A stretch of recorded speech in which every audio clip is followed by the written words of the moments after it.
अस्सलामुअलैकुम। बोल news headquarters में खुशामदीद। मैं हूं आपके साथ वरीशा जुल्फ़िकार और मैं हूं मोहम्मद कामरान। हेडलाइंस आपने जानी, बुलेटिन में आज शामिल है। डू मोर का दौर खत्म, वज़ीर आज़म का दो टोक मौक़िफ़, अफगान सदर परेशान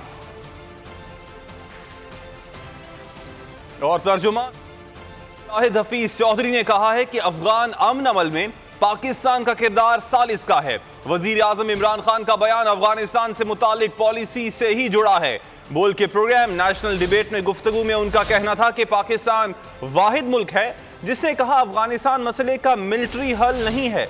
हम अब भी समझते हैं कि मुज़ाकरात को आगे बढ़ना चाहिए। अफगानिस्तान के अमन से पाकिस्तान और खित्ते का अमन जुड़ा है। पाकिस्तान का अफगान अमन अमल में एक बहुत ही अहम किरदार है। उस किरदार को यूएस ने भी अप्रिशिएट किया है, एक्नॉलेज किया है, बल्कि पूरी इंटरनेशनल कम्युनिटी आज पाकिस्तान के उस किरदार को सराह रही है। पाकिस्तान एक वाहिद मुल्क है जी जिसने हमेशा ये मेंटेन किया है कि there is no military solution, कि अफ़गानिस्तान में जो प्रोसेस है वो निगोसिएशंस का ही होना चाहिए, पॉलिटिकल होना चाहिए।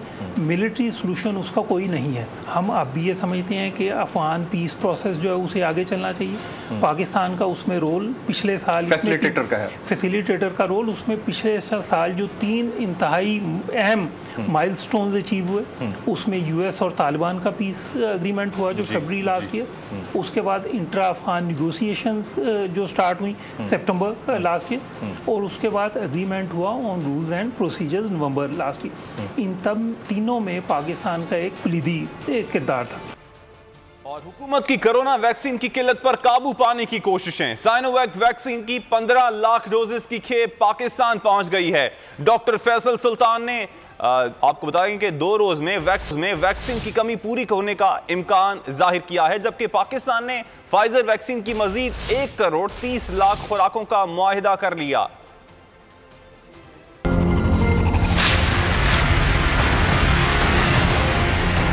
आलमगीर वबा के सताए अवाम के लिए खुशी की खबर। मुल्क में कोरोना वैक्सीन की किल्लत खत्म होने की उम्मीद। साइनोवैक वैक्सीन की खेप पाकिस्तान पहुंच गई। एनसीओसी के मुताबिक पाकिस्तान ने 15 लाख से ज्यादा वैक्सीन साइनोवैक चाइना से खरीदी है, जिसे PIA का खुसूसी तैयारा लेकर इस्लामाबाद पहुंचा। वैक्सीन निस्फ इस्लामाबाद और आधी कराची पहुंचा दी गई।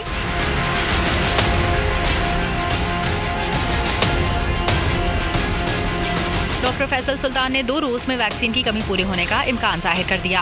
पाकिस्तान ने फाइजर वैक्सीन की मजीद 1 करोड़ 30 लाख खुराकों का मुआहिदा कर लिया। अमरीकी कंपनी पाकिस्तान को 1 करोड़ 30 लाख डोजेस फराहम करेगी।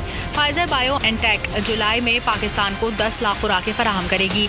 पाकिस्तान इस साल रूसी वैक्सीन स्पुतनिक की भी 1 करोड़ डोजेस खरीदेगा। स्पुतनिक की पहली खेप जून के आखिर या जुलाई के पहले हफ्ते में पाकिस्तान पहुंच जाएगी। इसी बारे में बात करने के लिए इस वक्त हमारे साथ मौजूद हैं बानी और CEO हिंडस हॉस्पिटल के डॉक्टर अब्दुल बारी। बहुत शुक्रिया डॉक्टर साहब आपके वक्त का। डॉक्टर साहब, एक तो कोरोना की जो मौजूदा लहर है वो कमज़ोर हो रही है, इस हवाले से बताइएगा, इसकी वजह जो है वो वैक्सीन का लगना ही है?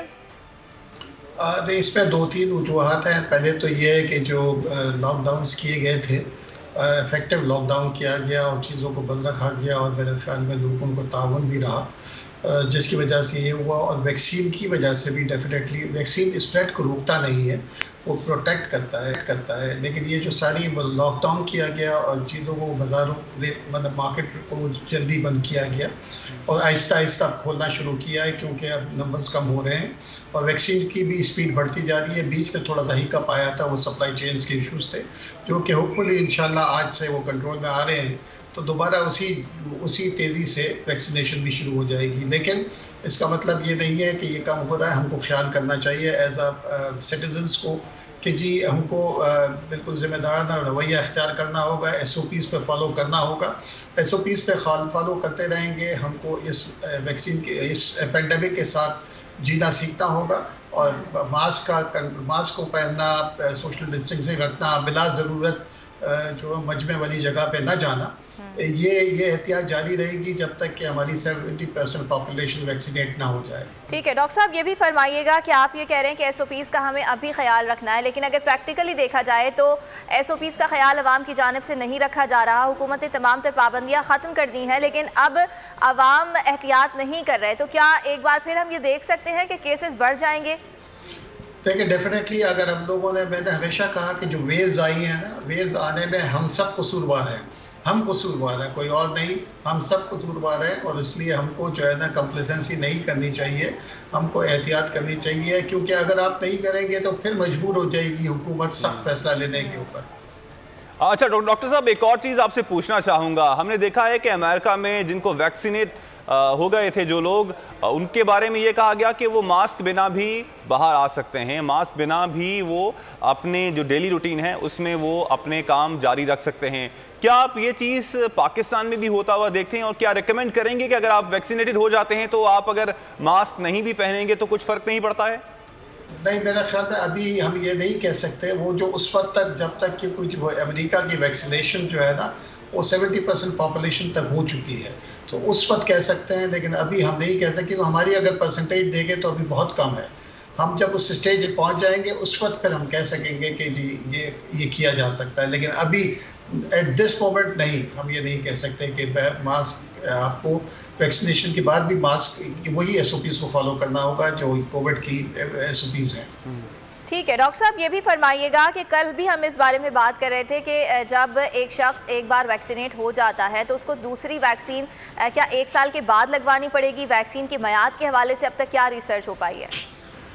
देखिए अभी तक तो वो चल रही है, वो जो रिसर्च चल रही है, अभी ये कहना कबल अज़ वक्त होगा। अभी ये जो एक वैक्सीन जो कि 2 डोज वाली है और जो सिंगल डोज वाली है, अभी हम ये नहीं कह सकते कि कितनी माह उसकी जो है प्रोटेक्शन रहेगी। ये रिसर्च जारी है, ये वक्त आगे वक्त बताएगा कि कब बूस्टर लगेगी। अच्छा सर, एक और चीज़ आपसे पूछना चाहूँगा। पाकिस्तान में क्योंकि साइनोवैक लगाई जा रही है और एफिकेसी इसकी 52% है, तो आप क्या कहेंगे इससे किस हद तक आप बच सकते हैं कोरोना से एज कम्पेयर टू अगर आप फाइजर लगाते हैं? देखिए फाइजर तो सबसे ज़्यादा एफिकेसी उसी की है, फाइजर की, वो 90 से 95% की बात करते हैं, लेकिन उसकी जो सप्लाई चेन है, जो उसकी स्टोरेज है, वो बहुत ही मुश्किल है। और उस पर फिर अगर वो हर जगह पूरे पाकिस्तान में वो अवेलेबिलिटी नहीं हो सकती। अगर उसमें थोड़ा सा भी ब्रेक हुआ कोल्ड चेन का तो उसकी एफिकेसी भी मज़ीद वैसी ही हो जाएगी जैसे दूसरी वैक्सीन की है। तो इसलिए जो वैक्सीन मिल रही है उसको लगा लेना चाहिए ताकि प्रोटेक्शन मिल जाए, और फिर उसके बाद जो है ना वक्त के साथ ये चीज़ें बेहतर होंगी इंशाल्लाह। ठीक है डॉक्टर साहब, हमारे साथ ही मौजूद रहिएगा। गुज़िश्ता रोज़ हमने ये देखा था कि वैक्सीन की कमी के बायस मुल्क भर में वैक्सीनेशन सेंटर्स बंद कर दिए गए थे। इस वक्त कराची एक्सपो सेंटर में सूरत हाल क्या है, वहाँ पर वैक्सीनेशन का आगाज़ हुआ है या नहीं? हमारे नुमाइंदे कफ़ील अहमद वहाँ पर मौजूद हैं, उनसे बात कर लेते हैं, उसके बाद गुफ्तगू का सिलसिला आगे बढ़ाएंगे। कफ़ील बताइएगा, वैक्सीनेशन का आगाज़ हो गया है एक्सपो सेंटर में आज? देखिए 2 रोज़ से जो है वो कराची में वैक्सीन जो थी वो इंतहाई उसकी जो कलील तादाद थी, और उस शॉर्टेज के बायस जो एक्सपो सेंटर के अंदर जो वैक्सीनेशन का अमल था वो रुक गया था। अब 2 रोज़ के बाद मैंने आपको दिखाया तो सूरत हाल ये कि यहाँ अब से कुछ लम्हे पहले कुछ लोग थे, ताहम वो अंदर जा चुके हैं, लेकिन अभी दूर दूर तक लोगों की तादाद जो है वो इंतहाई कम है। शहर के मुख्तलिफ इलाके अगर हम बात कर लें, ज़िला शर्क़ी, ज़िला गरबी, ज़िला वस्ती के अंदर वैक्सीनेशन जो सेंटर थे वो बंद हो गए थे, वैक्सीनेशन जो है वो ना होने के बाद। और अभी यहाँ जो हमारी इंतज़ामिया से बात हुई है, उन्होंने हमें अंदर तो नहीं जाने दिया, उनका कहना यह था कि मीडिया को अलाउ नहीं है।